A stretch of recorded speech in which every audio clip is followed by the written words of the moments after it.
ناظرین گرامی، قرآن مجید وہ واحد الہامی کتاب ہے جس میں قیامت تک آنے والے تمام واقعات کی پیشن گوئی کر دی گئی ہے، جس میں کچھ باتیں کھلی اور کچھ ٹکی چھپی ہیں، جیسا کہ اللہ تعالیٰ خود فرماتا ہے کہ اس میں عقل والوں کے لیے کھلی نشانیاں ہیں۔ آج جیسے جیسے دنیا سائنس کی مدد سے ترقی کے منازل طے کرتی جا رہی ہے، ویسے ویسے آج کی جدید سائنس قرآن کے سچے ہونے پر مہر لگاتی جا رہی ہے۔ حال ہی میں شائع ہونے والی ایک سائنسی رپورٹ میں ماہرین نے دعویٰ کیا کہ 2050 میں چاند پر ہونے والی ہلچل کے باعث زمین پر بہت ہی خطرناک طوفانی سیلاب کا خطرہ ہے، اور اس سیلاب کی وجہ سے دنیا میں سپر پاور کہلانے والے بڑے بڑے ملک تباہ و برباد ہو کر رہ جائیں گے۔ اور یہ بھی ممکن ہے کہ 2050 ہی وہ سال ہوگا جب حضرت اسرافیل علیہ السلام سور پھونک دیں گے اور ہر چیز تہس نہس کر دی جائے گی۔ دوسری جانب قرآن پاک میں آج سے 1400 سال پہلے ہی اس جانب اشارہ کر دیا گیا تھا۔ قرآن مجید میں رب تعالیٰ فرماتے ہیں کہ انہوں نے دیکھا ہے کہ ہم زمین کو اس کے کناروں سے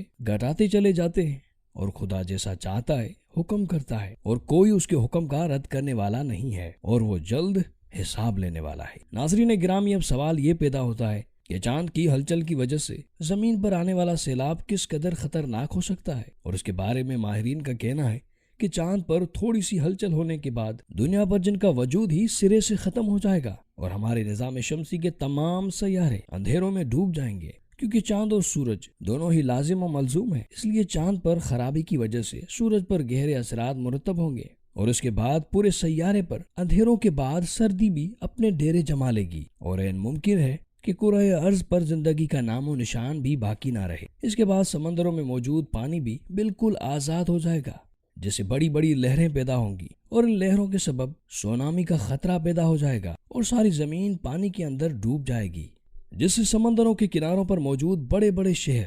اپنا وجود کھو بیٹھیں گے، جبکہ دیگر شہروں کے ڈوبنے کے خطرات بھی سر پر منڈلانے لگیں گے۔ بعض سائنسدانوں کے مطابق پانی کے آزاد ہونے کے بعد ہوا بھی آزاد ہو جائے گی، اور 1100 کلومیٹر فی گھنٹہ کی رفتار سے چلنا شروع کر دے گی۔ لہٰذا ہوا کی یہ رفتار کسی بھی چیز کو زمین پر ٹکنے نہیں دے گی، اور ہر چیز ہوا کے بگونوں کے ساتھ اڑنا شروع کر دے گی۔ پہاڑے سے اڑ رہے ہوں گے جیسے کہ روئی ہو۔ ماہرین کا مزید کہنا ہے کہ ان تبدیلیوں کی وجہ سے شاید زمین کی رفتار میں بھی کچھ کمی واقع ہو جائے، اور اگر واقعی ایسا ہو گیا تو زمین پر تمام اشیاء جو کہ زمین کی اس تیز رفتار حرکت کی عادی ہیں، جمود کے قانون کے مطابق 1600 میٹر فی گھنٹہ کی رفتار سے مشرق کی جانب اڑنا شروع ہو جائیں گے، اور زمین کا سارا نظام برباد ہو جائے گا۔ صرف یہی نہیں بلکہ ماہرین کے مطابق اگر زمین کی گردش بالکل ختم ہو گئی تو زمین کے اندر موجود ہر چیز حرکت شروع کر دے گی، اور اس کی تہہ میں موجود لاوا ابھلنے لگے گا، اور زمین کی سطح کو پھاڑ کر باہر نکل آئے گا، جس سے زلزلے آئیں گے اور پورے شہر الٹ جائیں گے۔ اس کے بعد زمین کے تمام موسم ختم ہو جائیں گے، اور ہر چیز جل بھن کر اپنی انتہا کو پہنچ جائے گی، کیونکہ زمین کے اندر دن رات کا ہونا اور موسموں کی تبدیلی زمین کی گردش ہی کی وجہ سے ممکن ہے۔ لہٰذا اگر چاند کی ہلچل کی وجہ سے زمین کی گردش رک گئی تو موسم کی تبدیلی بھی رک جائے گی، اور پھر زمین کا جو حصہ سورج کے سامنے ہوگا وہ شدید گرم، اور جو پیچھے ہوگا وہ شدید ٹھنڈا ہو جائے گا۔ لہٰذا موسموں کی شدت کے سبب تمام حیات روئے زمین سے ختم ہو جائے گی، اور آخر کار چاند ٹکڑے ٹکڑے ہو کر زمین کے ساتھ ٹکرا جائے گا۔ ناظرین گرامی، ماہرین کا کہنا ہے کہ اگر یہ سب کچھ ہونے کے باوجود بھی لوگ زندہ بچ گئے تو وہ محض زمین کے سرد اور گرم کناروں پر ہی زندگی کو باقی رکھ پائیں گے،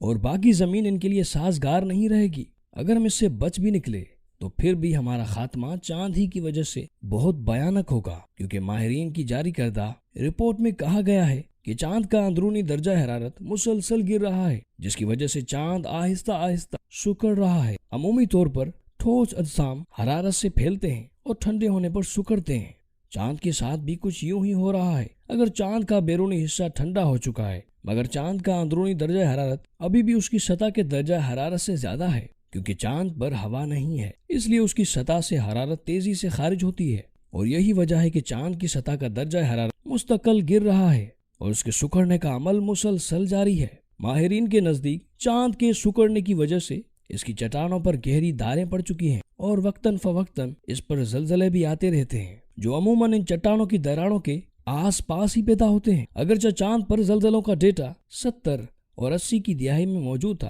مگر چاند پر دراڑوں کی تحقیق 21ویں صدی میں کی گئی، اور دراڑوں کا ڈیٹا ایک جگہ جمع کیا گیا تو یہ معلوم ہوا کہ زیادہ تر زلزلے ان پہاڑوں کے ارد گرد ہی آتے ہیں۔ ماہرین کہتے ہیں کہ ایک اندازے کے مطابق چاند زمین سے ہر سال 5.1 انچ دور ہوتا جا رہا ہے، اور اس عمل سے زمین کی گردش سست ہوتی جا رہی ہے۔ اس سے عنقریب زمین میں جھکاؤ کی لہر بھی پیدا ہوگی۔ ناسا کے ماہرین کے نزدیک ماضی میں زمین کا جھکاؤ 1 سے 1.5 ڈگری تبدیل ہوا تھا، جو سائنسدانوں کے خیال میں برفانی دور کا سبب بنا تھا، جبکہ یہ جاننا مشکل ہے کہ 10 سے 45 ڈگری تک کا جھکاؤ